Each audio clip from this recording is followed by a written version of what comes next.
बाद AP Singh sir जैसे वकील भी तो खड़े हो जाते हैं ओपोजिशन में बचाने के लिए कल्प्रिट को। ये भी तो ध्यान रखना पड़ेगा। जब हम इधर से न्याय के लिए करेंगे तो फिर कोई चूतिया वकील आके खड़ा हो जाएगा श्रेया के ओपोजिशन में, फिर उससे हमें लड़ना पड़ेगा। नहीं, कभी ऐसा नहीं होगा। मेरी बेटी प्रेम प्रसंग से नहीं मरी है, उसे हत्या किया गया है। क्योंकि वो पढ़ लिख के नौकरी लिए हैं कि कहीं पैसा दे करके घूस दे के नौकरी उनको मिली है। ये जो पढ़े लिखे पदाधिकारी होंगे, क्या ये ऐसी बात कर सकते हैं? उनकी नौकरी चली जाएगी अगर इसको सुसाइड में बदले ना। सबसे पहले जो कलम चलाएगा सुसाइड लिख के उसकी नौकरी चली जाएगी। बिहार के औरंगाबाद के श्रेया की कहानी दिल दहला देने वाली है। अभी आप देख सकते हैं कि हम अभी पीड़िता के घर पर मौजूद है और हमारे साथ पीड़िता की माँ बीना मानवी जी और उनकी टीम मौजूद है। चलिए बातचीत करते हैं कि आखिर श्रेया को बिहार में इंसाफ कब मिलेगा, क्योंकि जब जब बिहार में बेटियों के साथ नाइंसाफी होते आ रही है उनको न्याय बहुत समय में मिलता है। क्या कहना चाहिएगा श्रेया कांड में मैम? क्या कहना चाहिए बताइए। पुलिस घोर मट्ठा कर दी। पुलिस इस बात को मानने के लिए तैयार नहीं कि एसिड अटैक है, क्योंकि अगर सुप्रीम कोर्ट के आदेशानुसार जिस भी क्षेत्र में अगर पाया गया तो वो वहां के क्षेत्र की हालत खराब है प्रशासन की, तो वो कभी भी केमिकल यूज हुआ है डेथ में ये यूज नहीं करेंगे। आप एक बात बताओ, वहां के पटना के सारे डॉक्टर्स ने बॉडी देखी तो बोली कि एसिड है, और आप कह रहे हो कि यहाँ के डॉक्टर पोस्टमार्टम में लिखते हैं कि नहीं है। आप कह दीजिएगा और हम मान लेंगे? वो माने सारे बड़े बड़े डॉक्टर्स लोग गलत। प्रशासन का कहना है कि श्रेया का जो लव अफेयर वाला एंगल चल रहा था उसकी वजह से डिप्रेशन में थी और नदी में कूद गई, शरीर फूल गया। सुनो एक मिनट। लव अफेयर का मामला में 2 मिनट हम मान ले प्रशासन की बात, झूठी या सच्ची कहानी, आप ये कह के बच जाइएगा कि लड़की की हत्या हो गई। अगर ये हत्या हुई है तो मानिए कि ये हत्या हुई है। आप हत्यारे को पकड़िए, आप कहानी मत गढ़िए। क्या था नहीं था, प्रेम था कि नहीं था, ये उसका पर्सनल मैटर था। इसमें घुसने की आपको जरूरत नहीं है। आपको अपनी ड्यूटी करने की जरूरत है। आपके क्षेत्र में अपराध हुआ है, आपका काम है अपराधी को पकड़िए और सूली तक पहुंचाइए। हमें मौत के बदले मौत चाहिए, क्लियर बात है। इससे ज्यादा हम कुछ नहीं चाहिए। जो बच्ची मरी है हमें मौत। लेकिन यहाँ की प्रशासन तो सुसाइड केस बना के इस केस को खत्म कर रही है ना। उनके करने से हो जाएगा, वो कह देंगे सुसाइड है और हो जाएगा। बाकी यहाँ जनता बेवकूफ बैठी है। अच्छी चीजों को, उनकी नौकरी चली जाएगी अगर इसको सुसाइड में बदले ना। सबसे पहले जो कलम चलाएगा सुसाइड लिख के उसकी नौकरी चली जाएगी। मानने वाली बात नहीं। अभी डीएम बोल के गए हैं कि हाँ ये तो हत्या प्रतीत होता है। इतने डीएम साहब को आज देखते हैं फोटो, इतने 4-5 दिन फोटो देखने में भी उनको डर लगता है, वो इस तरीके का फोटो नहीं देखते हैं। हाँ नहीं देखते हैं। तो भाई क्राइम कैसे आप कंट्रोल कीजिएगा? आपको तो क्राइम वाला फोटो ही देख के आपको डर लगता है। तो ये सब चीजों को बदलना पड़ेगा और प्रशासन को 24 घंटे के अंदर तमाम चीजों का रिपोर्ट मीडिया के सामने जारी करना पड़ेगा। हाँ असली अपराधी पकड़े गए, इन्होंने ही ये हत्या की है। भाई हमें न्याय क्या चाहिए? ये जो माता बिलख रही है इनको क्या चाहिए? इनको सिर्फ ये चाहिए मेरी बच्ची तो चली गई, लेकिन जिसने मेरी बच्ची को मारा उससे भी जाना पड़ेगा इस धरती से, और वो जाएगा।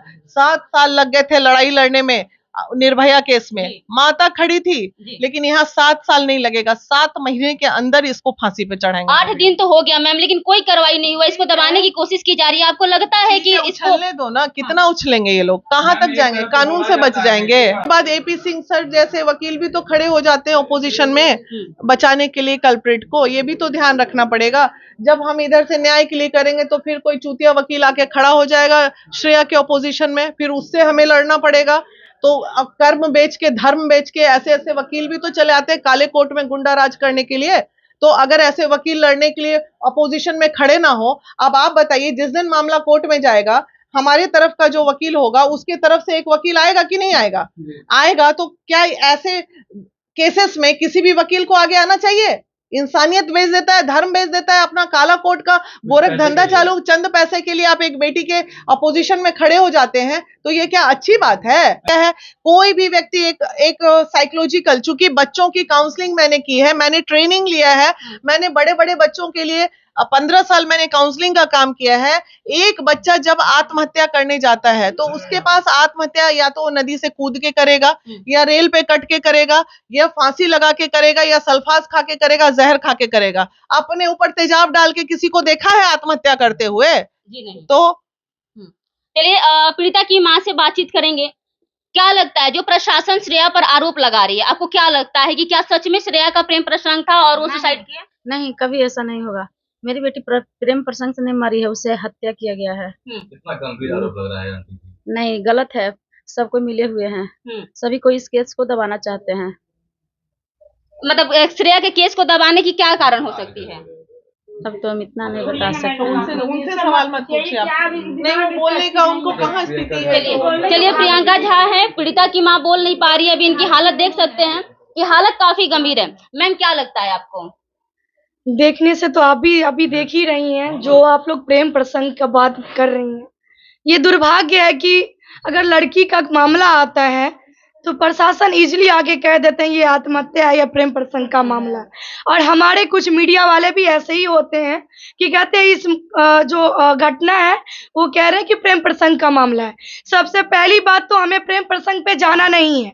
वो लड़की 16 साल की है और वो कोचिंग जाने के दरमियान में ये घटना घटित हुई है। तो बस मैं बस इतना ही कहूंगी कि अब ये सबसे ऊपर उठिए।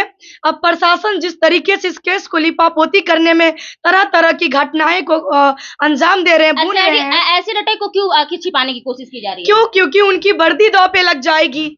वो जो नौकरी जिस गुरूर पे वो कूद रहे हैं और अच्छे अच्छे लोगों को न्याय नहीं दिलवा पाते हैं और गंदे लोगों के साथ मिले हुए रहते हैं, वो वर्दी चला जाएगा आज उनका पानी में, इसीलिए वो बचना चाहते हैं। कह रहे कि पानी में श्रेया का दांत जो है मछली खा गया। अब आप बताइए, मछली, वही मैं कहना चाहती हूँ कि वो पढ़ लिख के नौकरी लिए हैं कि कहीं पैसा दे करके, घूस दे के नौकरी उनको मिली है।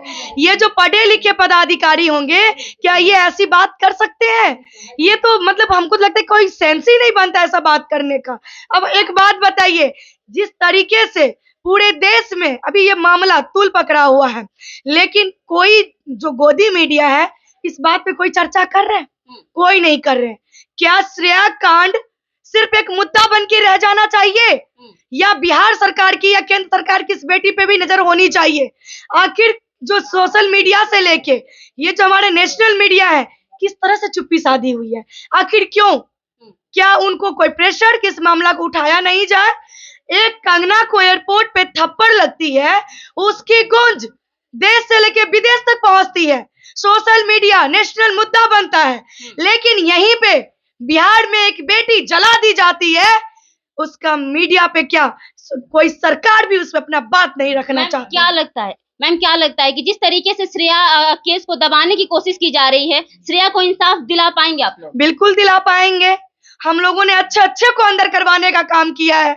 और रहा सवाल श्रेया केस, तो श्रेया अब हम सबकी सम्मान की बात हो गई है, क्योंकि एक बेटी एक बहन नहीं गई, अब हमारी हर घर की माँ बहन बेटियों को निकलने में अब डर लग रही है। इस डर को खत्म करेगी महिला विकास मंच अकेला नहीं, यहाँ के हमारे तमाम युवा साथी, जिसके अंदर आज श्रेया नाम के लिए एक ज्वलन, एक आग जल रही है कि एक बहन को न्याय दिलाना है। और हम जनता जिस दिन जाग जाएंगे ना, इस दिन ये प्रशासन कौन से खेत की मूली है। बस एक माँ को हिम्मत बनाना पड़ेगा, जैसे श्रेया माँ को, जैसे निर्भया जब चली गई दुनिया से, उसकी माँ को बहुत सारी मुश्किलों को फेस करना पड़ा और 7 साल इंतजार करना पड़ा, तब जाकर के उनकी बेटी इस दुनिया में तो नहीं, लेकिन उसकी कातिल को उसकी जगह पहुंचा दिया गया। इसी तरह श्रेया की माँ को हम लोग कहेंगे कि आप हिम्मत बांधिए, हमारे कानून में देर तो है लेकिन अंधेर नहीं है। हिम्मत बांधिए, हम जीतेंगे और उसकी कातिल श्रेया के जगह ही पहुंचेगा, ये वादा करते हैं।